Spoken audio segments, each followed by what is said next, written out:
Hello and welcome if you're watching. My name's Lawrence. This is my first time recording, and what we're going to be doing is playing chess. And the priorities of me making these videos are that I'm trying to explain, my knowledge of chess openings. I played chess, so for context, for maybe a couple years since I was maybe 20, and I'm 22 now. And we're explaining our knowledge of, chess openings. We're explaining my thought process behind the moves, and I'm gonna try to, study and grow my knowledge as I make these videos as well, and maybe start a new hobby that I can do. So, without further ado, we're gonna be playing on chess.com. on a new account, LawDog9000. I think I'm starting at 1000 rating. So let's start our first game here and see what we get. We're going to be playing a rapid 15-10 time control. Alright, so we start with the white pieces. And I'm an e4 player. I know a decent amount of e4 theory, so we're going to play the king's pawn opening. And after this, we're going to move our knight to f3. That's kind of the most standard response to opening and develop. It attacks the pawn here. So for this rating range, it's probably a relatively new player to chess. They know the basics, the fundamentals, is the context of maybe a 1000 rated player here. Our opponent is, let's say, from Egypt. I'm going to go bishop to b5, which initiates the Ruy Lopez game. And he plays a Berlin defense, which is knight f6. So the response to this is castling, and that may look like it's giving up a pawn here, but anyone that knows a decent amount into the Ruy Lopez theory knows that rook e1 is the response, and then after the knight has to jump out of there, you can recapture is one of the ways you can deal with that. So he's playing, let's see, he's going into into d6 here, and I think I am out of opening theory knowledge for this, so let's try to common sense our way to the next move. What does d6 do for him? It opens an avenue for the bishop to come to g4 there. His knight is still attacking our pawn here. So we could play a quiet move like d3, defending our pawn. His bishop would probably come to g4 there, pinning our knight to our queen. We could probably play a move like c3, looking to play d4, which is a more aggressive approach we got here, but let's see. Let's play d3. Let's play it kind of slow and quiet here. And like I thought, he puts his bishop on g4, pinning the knight to our queen. So there's ways we can deal with this, so let's note the knight is still pinned here, and something we don't want is that the knight comes down to here and adds pressure on us. So the first thing we can do when the bishop comes down to pin the knight is we can play h3, which puts a question, I like to call, on the bishop. Is the bishop going to move back, or what's he going to do with that? So he plays h5, which is a well-known opening trap, because after let's say we were to take the bishop, that is not a free bishop, because he takes back with a pawn, and then the knight has to basically evacuate. Well, if you evacuate the knight, the queen is going to come to h4, and then you're going to have serious problems. You're just going to get blown to smithereens basically on the h file here. So what can we do here? we can strike back in the center, but definitely we want to rule out taking that bishop here.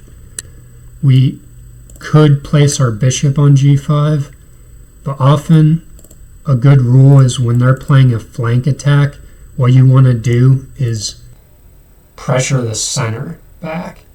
So let's see, I'm thinking c3 is a good multi-purpose move because it creates an escape from our bishop, let's say, if you were to kick it and then move his knight. So c3, let's do c3. It also defends key squares that the knight could maybe jump into and add pressure if he were to unpin our bishop here, which he might do here with these next moves. Let's retreat our bishop back and keep this pin for now. And he plays b5, so I think we're going to drop our bishop. Let's see, should we go bishop here? I think we're going to go bishop here first. And then if his knight comes to a5, it's kind of inducing the move knight a5. We'll come back bishop to c2, which was created by our pawn to c3 advance here. We'll have to wait to see what our opponent's plan is here.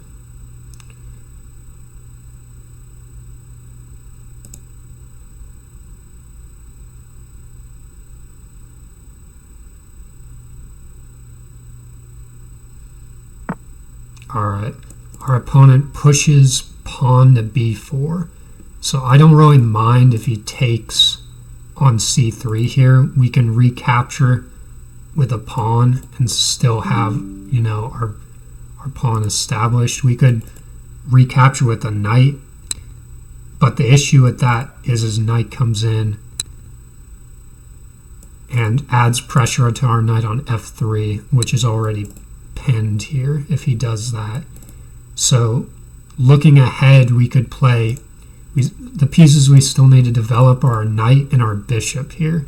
So we could play maybe bishop here is a move that catches my eye to guard that square in the case that he comes in. We could play bishop to g5, pinning his knight. We also could play knight to d2, which gets our knight out regardless of whether he takes that pawn. I kind of like to move knight to d2 because then after we can play rook to e1 and bring our knight back around. So let's go with this plan. The knight on d2 also adds a second defender to our knight on f3 here. Alright, our opponent plays knight to d4, which blunders a knight, I believe, unless he has another plan here. So let's see, it's not over yet.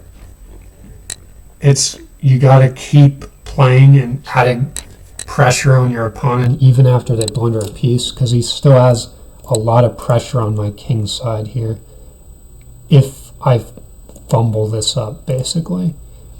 So what am I noticing here is that he has double pawns here. His king is still in the center. So let's see. A move that I think would be good here is just rook e1. Putting my rook along the e-file here, and also preparing a square for my knight to jump over and help defend the king side here. So yeah, that'll also free up our other pieces like the bishop here. So let's play rook e1, or yeah, rook e1.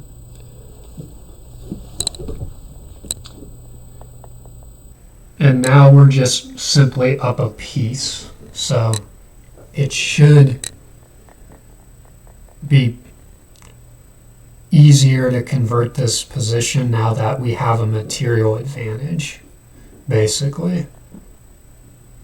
Things are nice when you actually have more material than your opponent. And it makes their attacks, I guess, weaker in a sense when they don't have as much material to pressure your king side here. Let's see.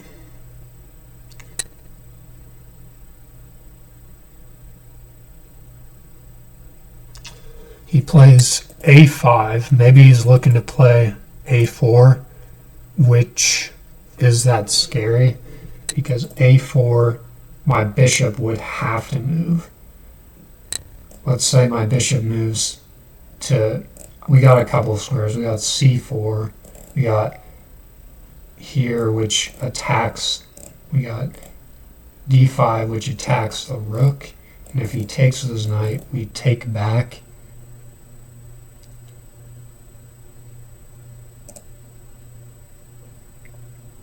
We could also preemptively play e5, and after it takes, let's say, does he have to take? No, he could play this.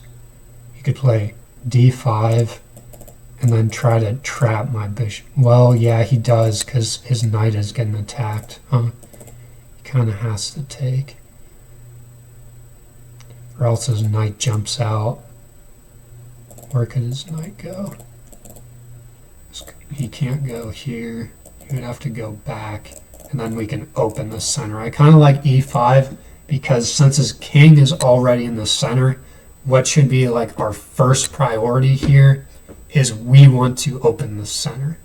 We could also consider, taking this bishop that's been hanging here for eons, but I don't even like want to calculate it kind of because this, our knight, well, let's see. Bishop takes, pawn takes bishop, pawn takes pawn, knight takes in the center.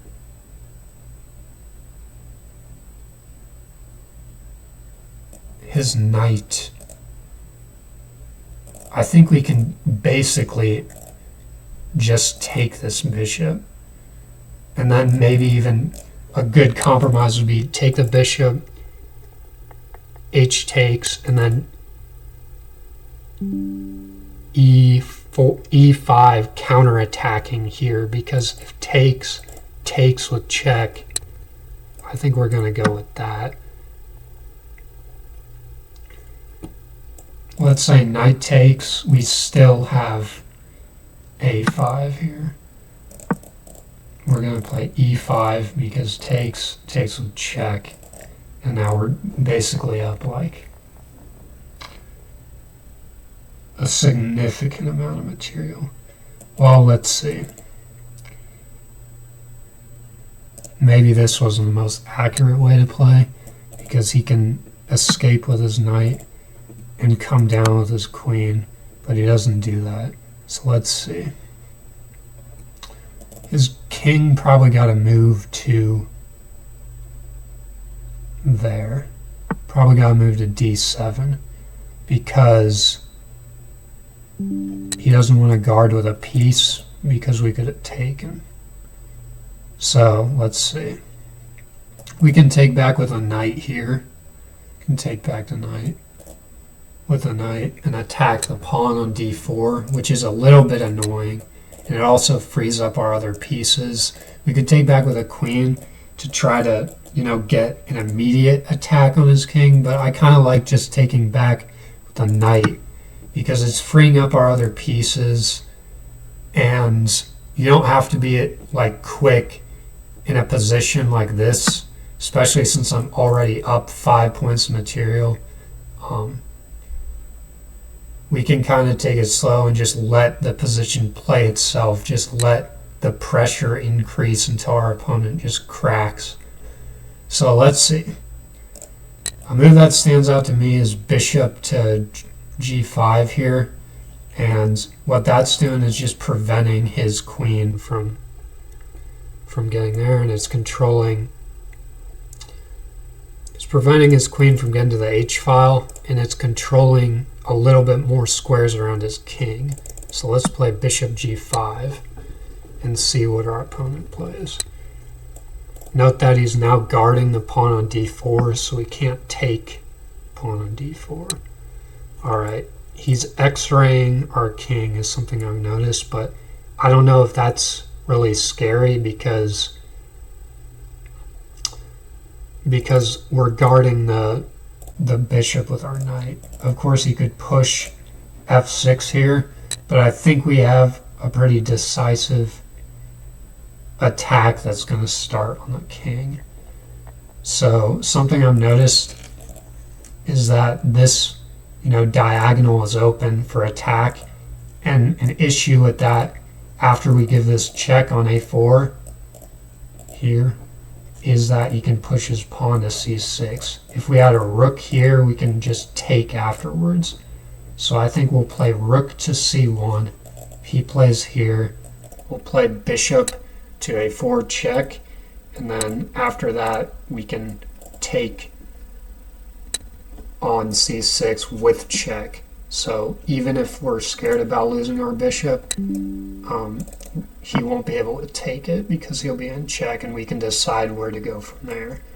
And we're controlling a serious amount of squares at this point around the king. So let's proceed with our plan. This doesn't really change much, I don't think. It's basically just another way of attacking our bishop here. But we're going to play bishop to a4 check, and then we're going to play bishop takes with check. And basically anywhere he goes from here, we're taking with, we can take the rook with check. We can also drop back and take the queen with revealed check. But basically this is resignable. Yeah, he resigns. Play 4 more rapid games to be rated. Okay. Yeah, that was kind of a resignable position for our opponent at that point. But let's go back and analyze this if we can here. Look at what happened in the opening.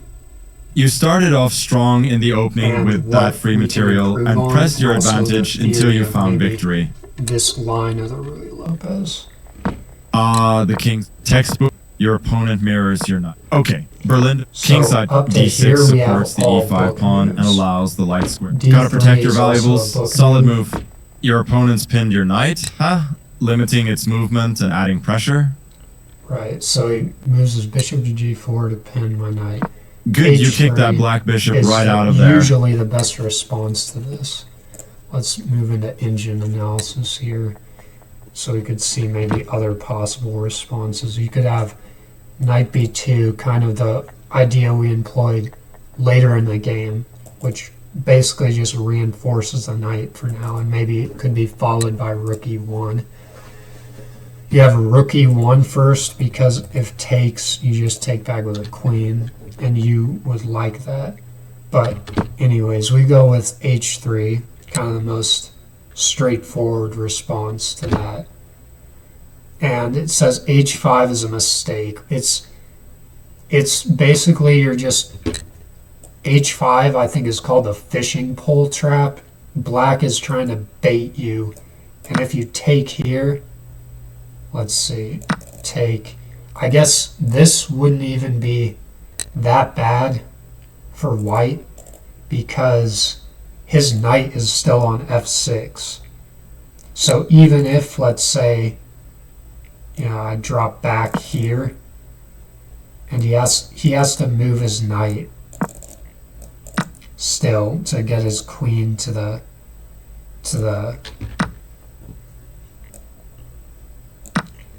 to get his queen to this rank, and so it's too slow of an attack. That's something I missed, was that his knight was still there anyways.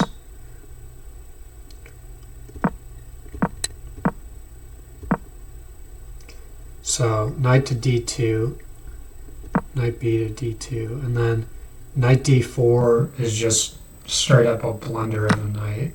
So c takes, e takes,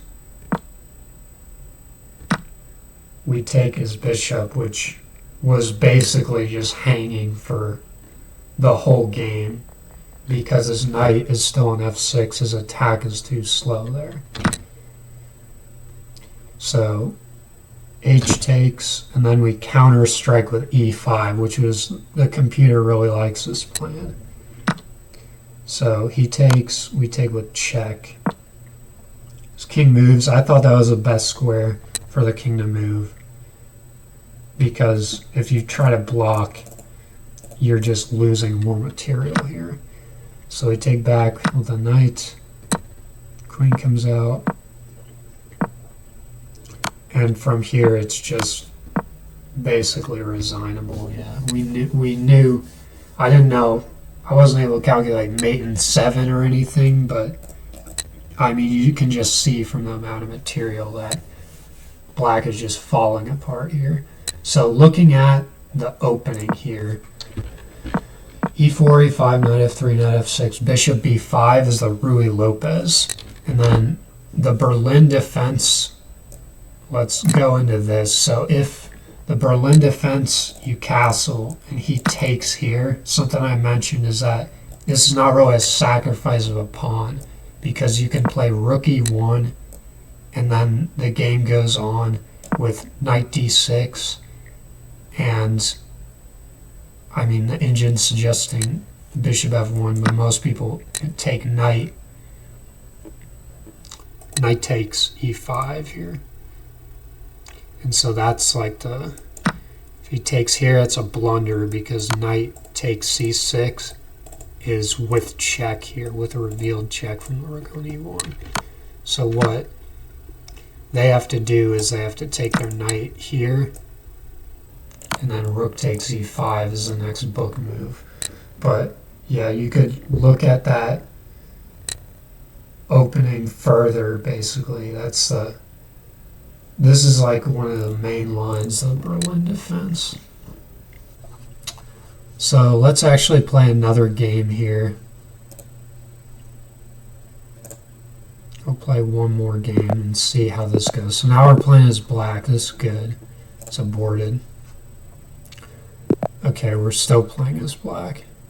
So we got pawn to e3, which is not very like a well-known opening. Maybe he could be trying to go for queen h5, bishop c4, and go for this. I want to accept a draw on the first move, but we'll play knight f6. We'll act as if he's going to play like a d4 opening, and this is what I play against d4. So we'll play knight f6, and then we have bishop to c4. Maybe he's still going for this, even though, you know, it's guarded by the knight. But what we can do to shut this down, basically, we're playing d5 with tempo.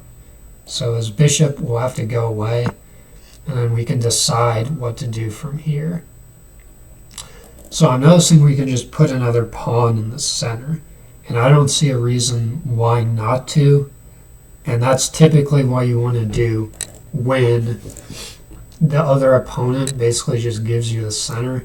So that's a principled move here, I believe. I don't see a reason why we shouldn't just put another pawn in the center. Take more central control here and control these squares in the center. It's kind of one of the most basic rules in chess. All right, d5, or d4, sorry. He's counterattacking in the center here. All right, what do we want to play against d4?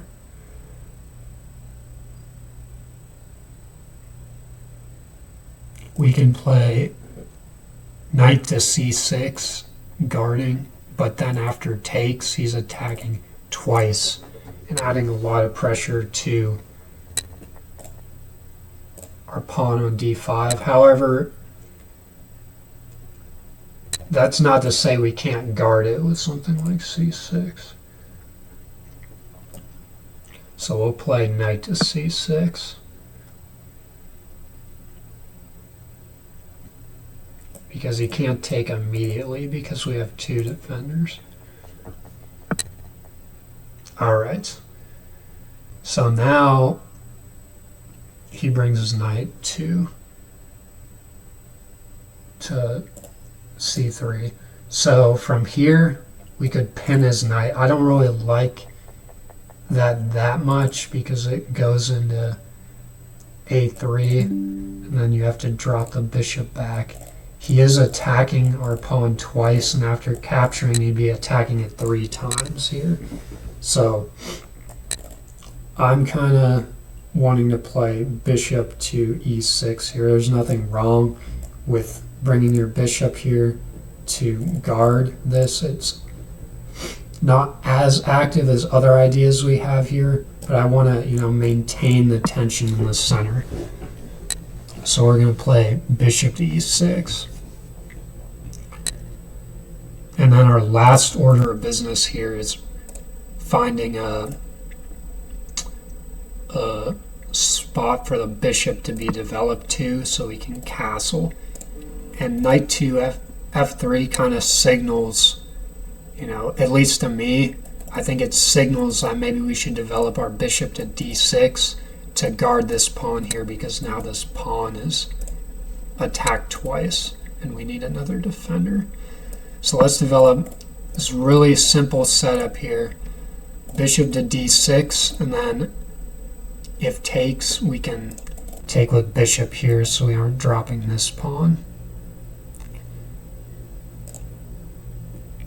We could even play, I think maybe that would have been a better move, is playing e4, and we're grabbing more control here over,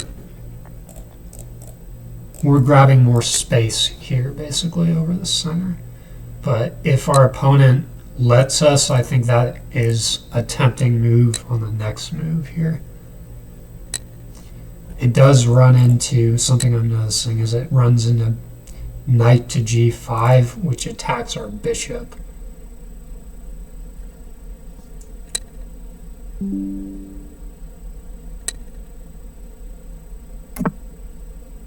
And the fact that he castled, I think, tempts me even more to do that, because even upon the knight taking a bishop, we can open a file, overprotect this pawn, which we want to be robust anyway, and we have a file that we can start attacking if we castle here.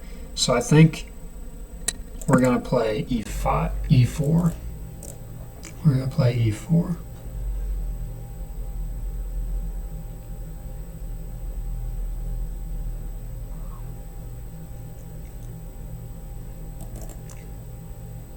I think, knight g5 is a okay, decent move. He probably wants to remove the bishop. So we're going to castle and allow him to capture the bishop, open up the f file to attack towards the king here. And then we have a couple pieces on the king side that maybe eventually could come into attack. And long term, we might look at a rook lift here along the f file to add to our kingside pressure here. But let's see where our opponent does. This is all speculative, and we have to play it move by move kind of here. We can't really jump the gun. So what is our opponent doing? It looks like he is trying to grab the bishop pair here with knight takes bishop and further, ruin our pawn structure. Let's see.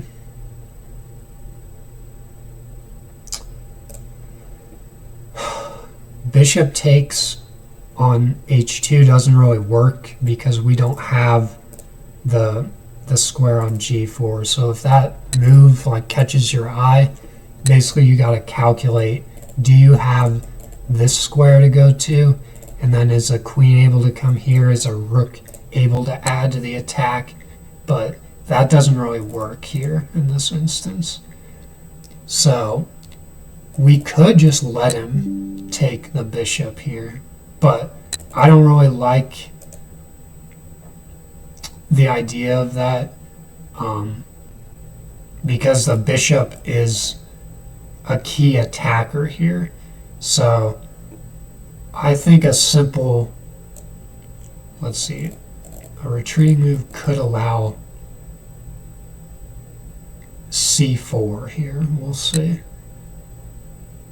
But, yeah. I don't think we want to lose a bishop. So, we'll see if our opponent plays c4. But even then, it's not like we can't defend this pawn here. It's not like we have no way to defend against that. But that is a way he could potentially, put a lot of pressure here on our center. Okay, he plays a4, which I guess is grabbing more space, but it's also kind of weakening some squares on the white side, because now we have one less potential defender of this square.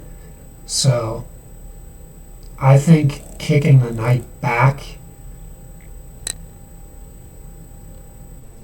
is a decent idea. We could also play h5 to try to get an outpost for our knight here. But let's see. I think my game is frozen right now, so we're going to reload it here.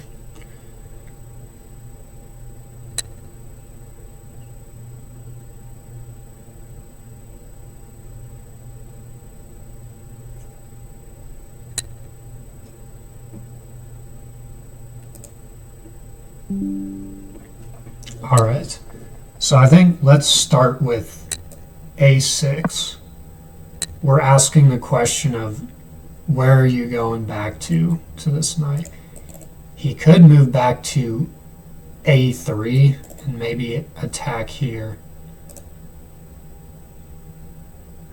And we'll see how we're going to deal with that. We'll see what he does. I think probably he's going to go back to c3.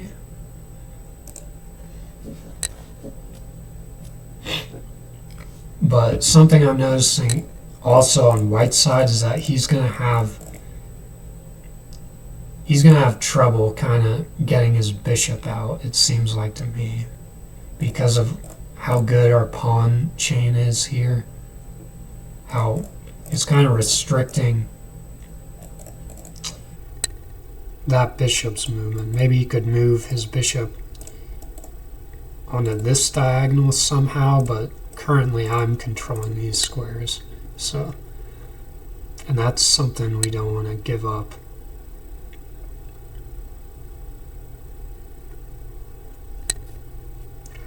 Currently, black is probably slightly better developed, but that could change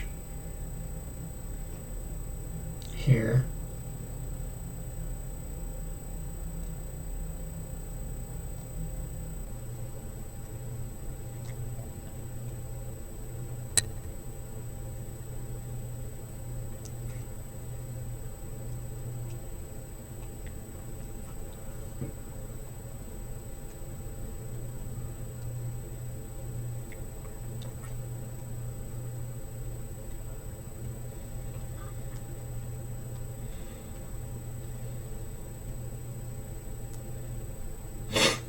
Let's see.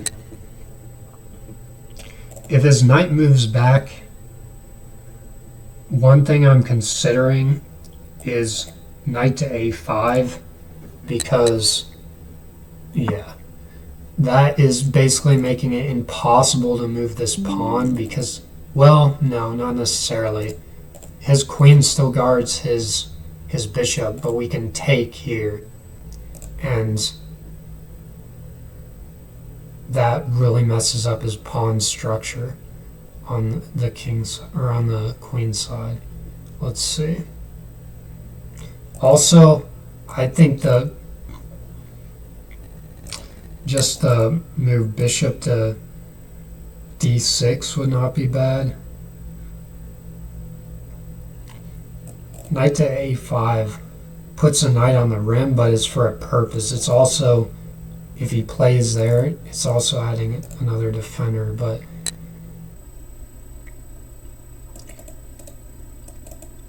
let's calculate. Knight a5, c4 takes, queen takes, c6, but then he attacks our pawn on b7.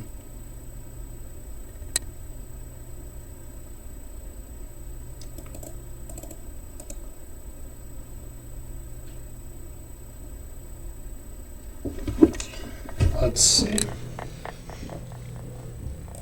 Does e5 pawn break work? e5 takes, and then we're kind of threatening to play c6, which basically solidifies our pawn chain here. We've got to be careful of this diagonal, though. And we're also getting rid of our weakness, our doubled pawn back there. Well, yeah, I would say it's a weakness for now.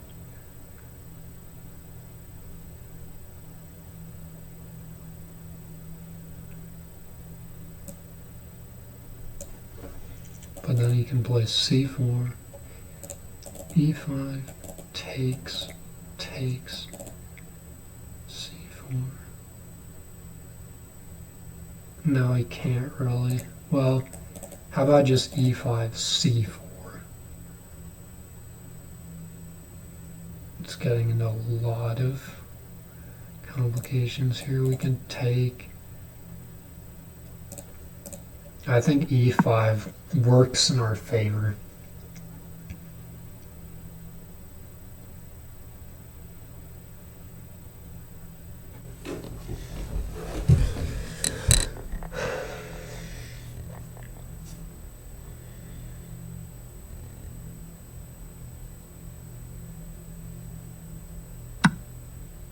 All right. We'll keep it simple, take back. And we have more pieces eyeing on the king side here. And we want to play c6, just solidifying our pawn chain. We have to be careful, very careful. This diagonal that is held only by our pawn against the king. White cannot take because we have two defenders, obviously. And we might even want to play, okay, he plays h3, which might look like it helps the defense of the king side here. We'll see if it does long term, though. I think it might be creating weaknesses in the long term. And that's something you have to think about.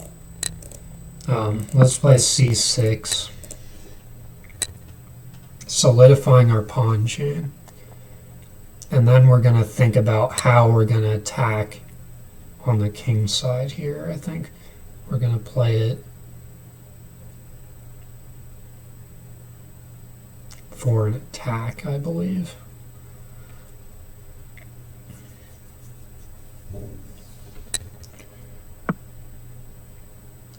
All right, we have f4, which is he's basically opening up his king side here in order to try to grab back space, I believe. So what we can play here, obviously, is en passant. And then we have a good outpost for our knight here. And that knight is, well, assuming he can't take back with a rook or queen here. So we don't have an outpost. He has to take back with a pawn unless he loses material. But his king is opening up here.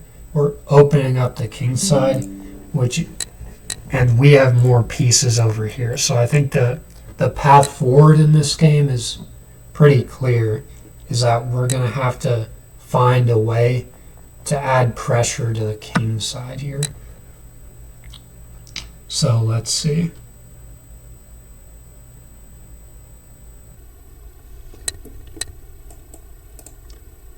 Let's see.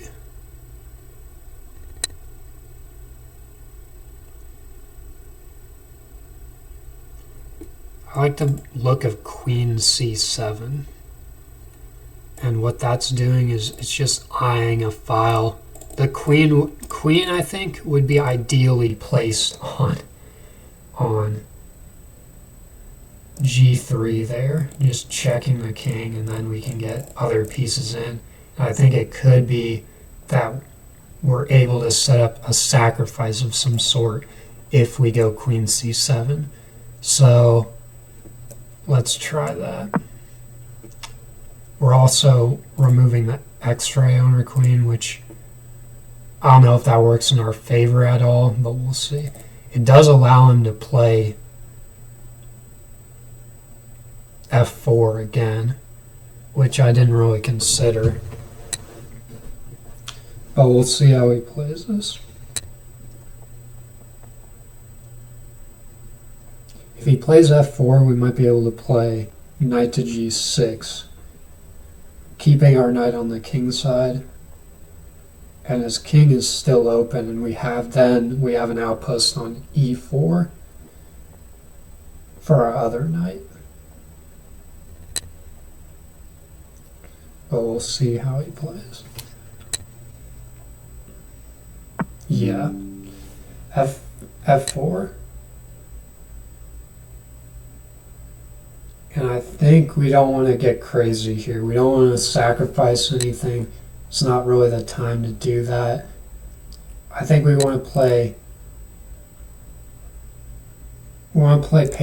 patiently knight G6, and then eventually we can get our pieces over there closer to the king. So knight G6.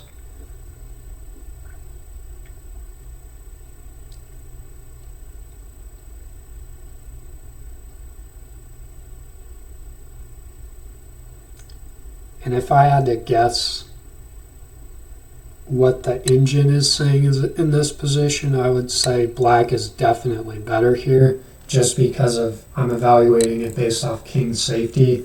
I mean, he has a bishop pair, but they're kind of just blocked in right now. The dark bishop by its own pieces and the white bishop by my pawn chain, and his knight has just got like nowhere to go. Our pieces are kind of aiming towards the king side here. I'm just making general observations. And I think this is like probably +2 or 3 for black, if I had to guess. But we could check later.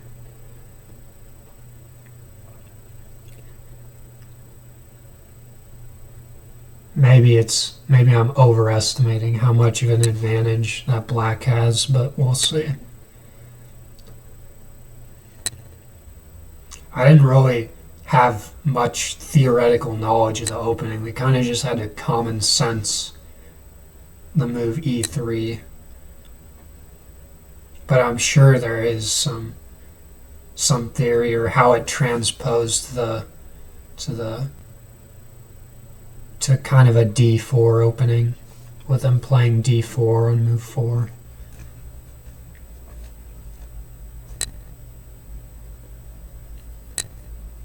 But either way, bishop to C4 on the second move, you kind of have to play D5, with tempo. I think if he gets too excited and pushes F5, that just walks into queen to G3 is an observation we can make here. Just making general observations about the position. We have an outpost that would be very good for our knight here on E5, which also opens up our bishop to, just get closer to the king, start to add more pressure. It also opens up our rook.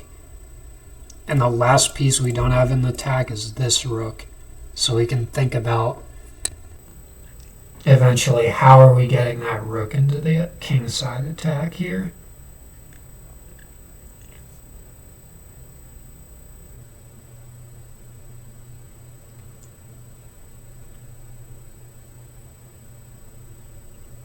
And something we have to continue to keep in mind here is that this diagonal is being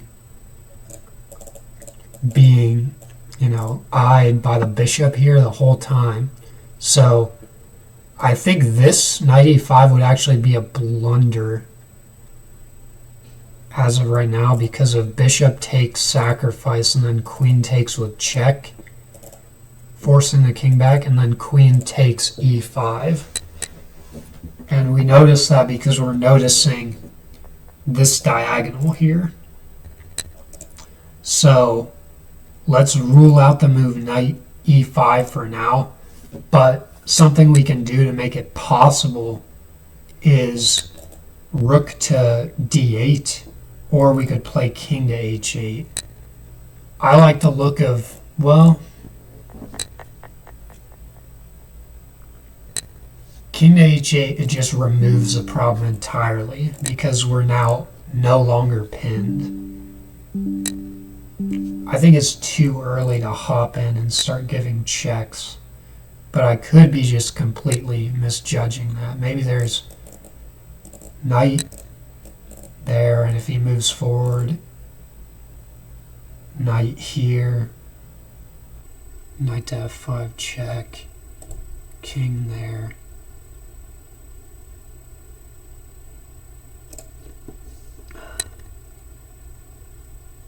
King to h8 just removes the problem entirely. So I think we might just go king to h8 here. Removing the problem entirely. He can't be pinning our pawn anymore to our king. Because I think we have time to attack. I don't think white is going to be able to reconsolidate here within just like a move or two. It just looks like his position is like blown apart completely based off me just like looking at the board right now. But we'll see. We'll see how we can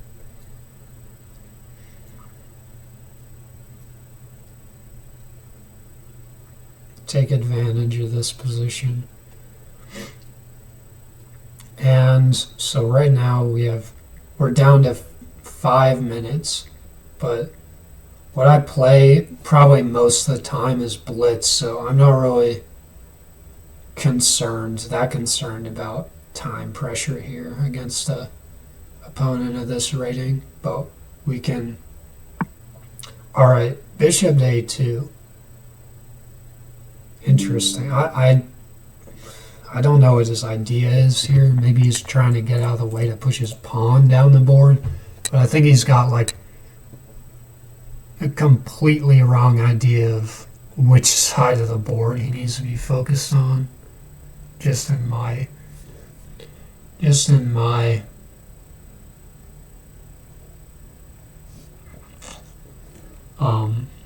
opinion. But let's move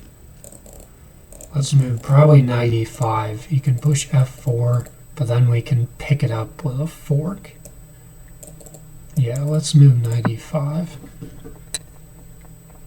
And even if he does move e4, now you can see that we have queen to g3, which basically I think leaves a checkmate.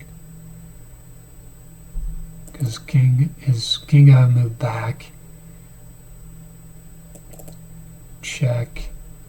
I mean, it gotta be leading to checkmate.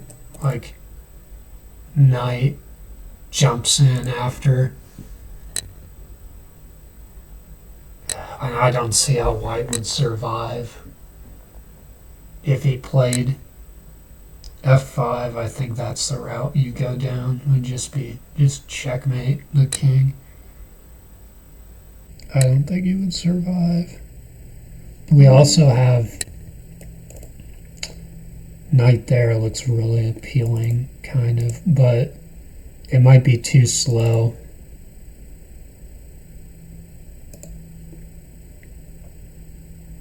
We'll see.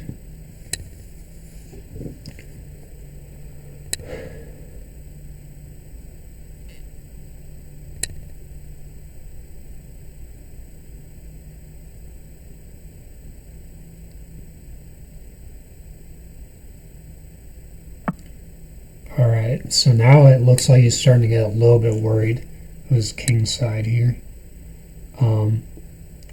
Some things I'm noticing is that we can have maybe a rook lift. Maybe he's trying to bring this other bishop to eye my king. I think that is probably what his intention was with bishop to a2. What I'm noticing here is that his king and queen are on a forkable square. So we could have here. No, we don't have a sacrifice yet. Maybe we could set up a sacrifice with like bishop here, knight take.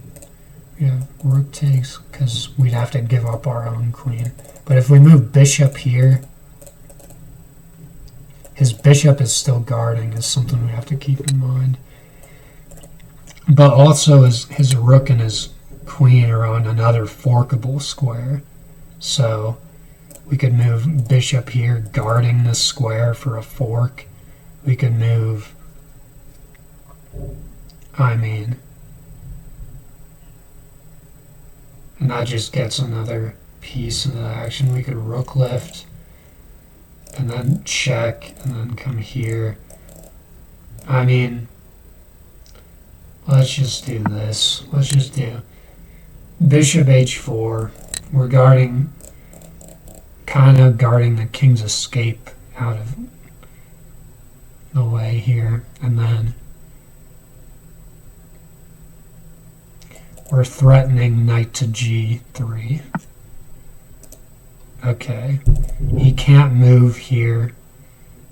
Let's say if we checked him, because now we have just takes.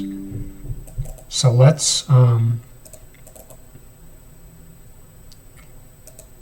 somehow get our queen into the attack here.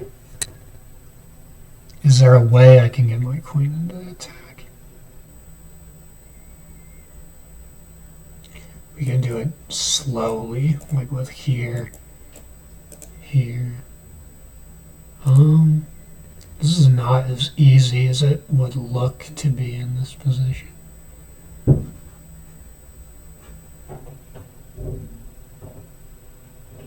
Do we have a sacrifice here? Takes.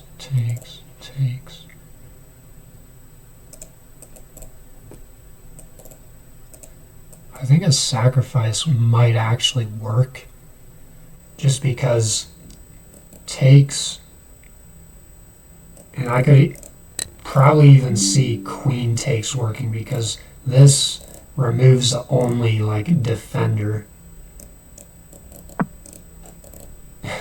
It removes the only defender on the king side, basically. It might not be the most accurate move, to be honest. But remember, our rook can take back here, and then our rook is cutting off this escape, and all his other pieces are still, discombobulated over there. If his rook can't cover this square anymore, then we come in here, and it's just devastating for him.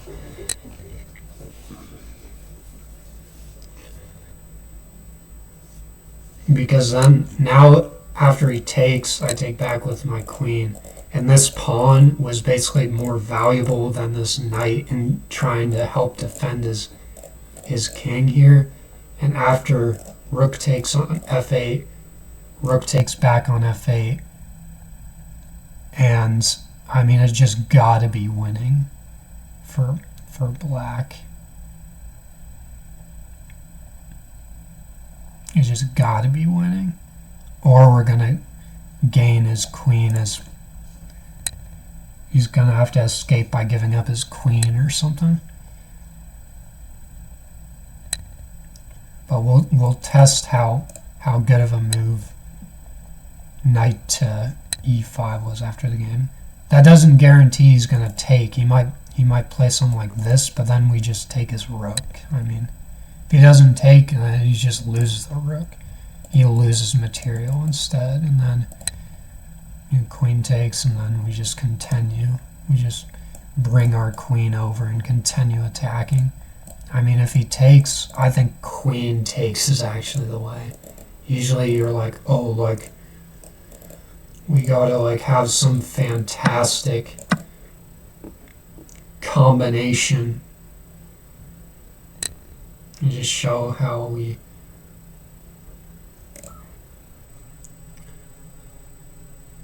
to checkmate the king. No, I don't think so. I think you just, after rook takes, we just have removed everything from the king side, except his queen is a defender, because these pawns aren't really doing squat, basically.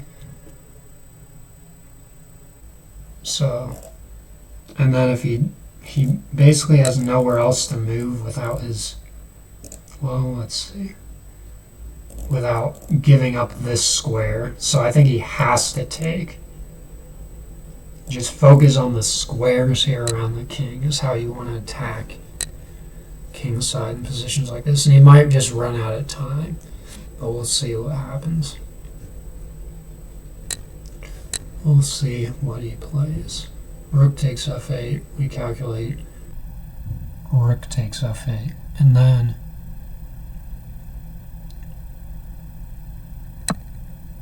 yeah, so that's actually a good resource probably, except, let's see. We could drop back and force him, basically.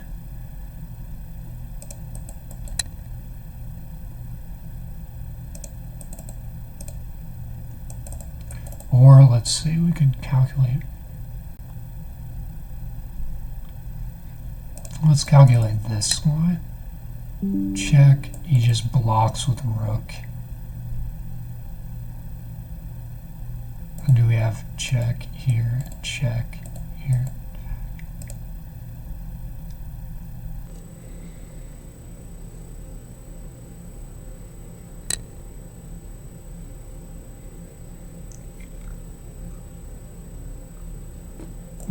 We could have pawn. Let's do pawn to g5. Pawn to g5 is even more forcing than bishop back, because pawn, I mean, you can't give up a rook for a pawn, especially when it's your only piece defending the king side there. So I think pawn to g5 is definitely the correct move. I'm almost certain. Unless there's some crazy, like, sequence of checks. But I didn't really see it because a rook guards the king on the g file. I think he's probably going to run out of time. That's good. But I think we got to do this first. I think we got to do, before I play the automatic move of rook, of taking the rook here, we got to force his king back further by playing queen to g3. And then his king basically has to go to h1. And then we can maybe even play, you know, knight there, which is like a checkmate. I think this is like technically more accurate, so we'll play that. It's like basically a simulating checkmate. His queen has to take, our rook takes, and I don't see a way to stop queen to h2 checkmate.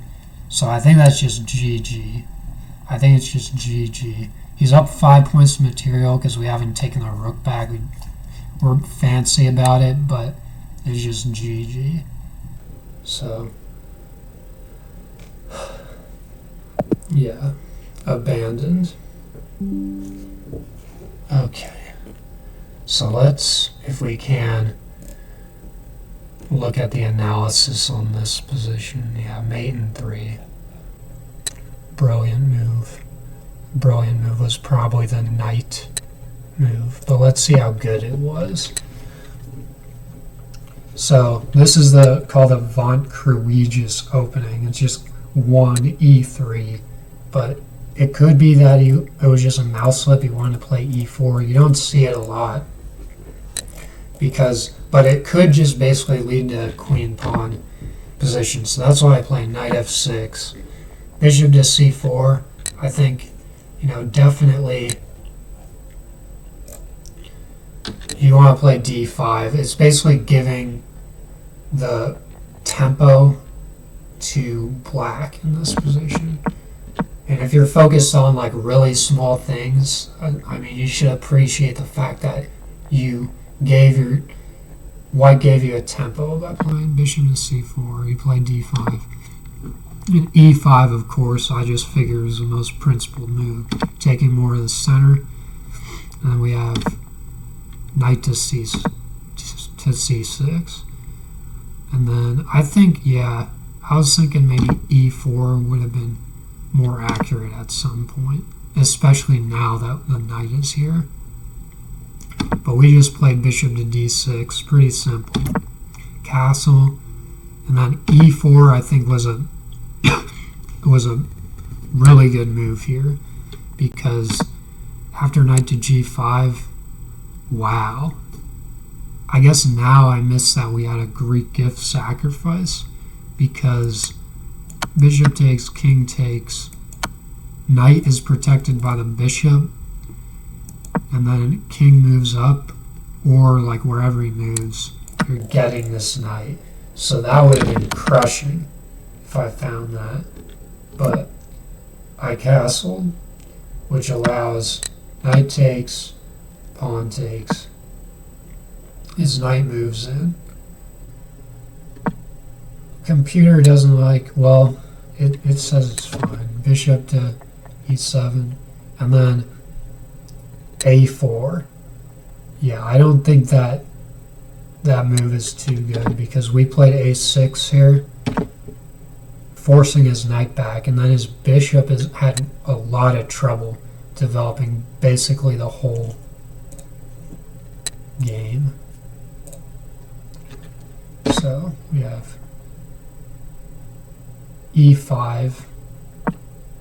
What did it like is a better move? Bishop to d6. Yeah, I was considering bishop to d6, just bringing our bishop back to a more active square after we kicked out the knight. But we played, alright, e5, takes, which is what I was calculating. But a better defensive resource, yeah, I was kind of scared of the move c4, but he didn't play it. So we get to this position. I played c6, just a positional move, building up our pawn chain, and then en passant. And then this is the move where he played f4, and I evaluated this as probably like +2 or 3. So I guess the computer says, plus 1.8 for black. So relatively close. King moves up to g2.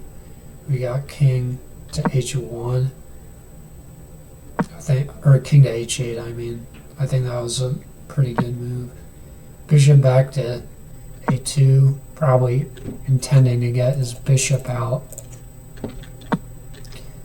And at this point, there's just a lot of moves that are winning. But we put our bishop towards the king.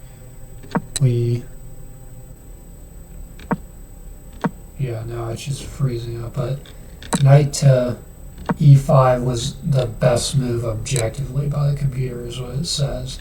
Because after takes, we just have queen takes. Yep, exactly. Rook to f4, g5, kicking away the rook. Good. And then we have queen g3, which is the most accurate. Knight f2, which is the most accurate. Alright, so that will be the end of my first video. There wasn't much theory to discuss there. We were just trying to common sense our way through the second game. But if you're watching, I hope you enjoyed, and thank you.